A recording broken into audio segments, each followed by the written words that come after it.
Bino bakonzi na bandi bozoka. Manda na ye esi esili swati abima na malembe ava biso population to bomaye Ba mende wana bazopeso mutu makasi. Yo pozolanda bango, mais peuple alobi yebela. Il est temps que tu t'en ailles. Manano Cécilie. Ozolingo kangama na pouvoir pour nini? Kabila olingo lingate, okotika. Mais qu'est-ce que tu crois? Tu te crois au-dessus de la Constitution? Peuple à lobby article 64 aïe. Le 19 septembre, Kimbuta, ozoka soulèvement populaire na sango fotika ne bangi. Omoni Kinshasa ne komi. Kinshasa salité oh. Bato bazo kufa misale ezate, mais bino molingi quand même que ba terroriste au batikala. Mais oui, baza ba terroriste. Ils détournent des avions. Demandez à Charles Mondontimba.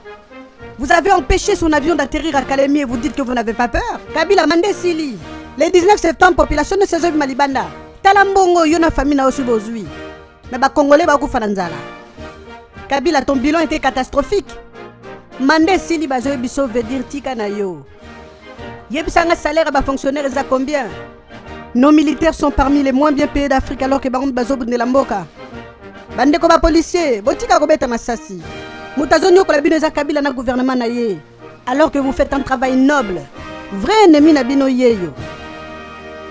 Olingi bisote, alors biso population to komi déterminé na façon nyonso. Le 19 yoka message 26 provinces boyoka ngai ko ban Équateur wapi batabandundu boyoka onga na oloba. En tout cas le 19 septembre mwana mboka en tout cas mise en charge.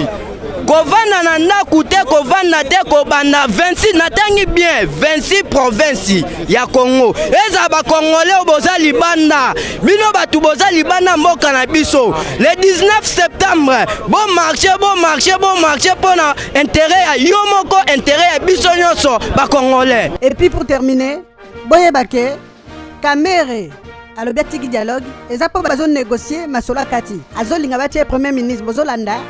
Baolinga bacha tambo mwamba s'appelle sa caméra te. Yango ya siliki.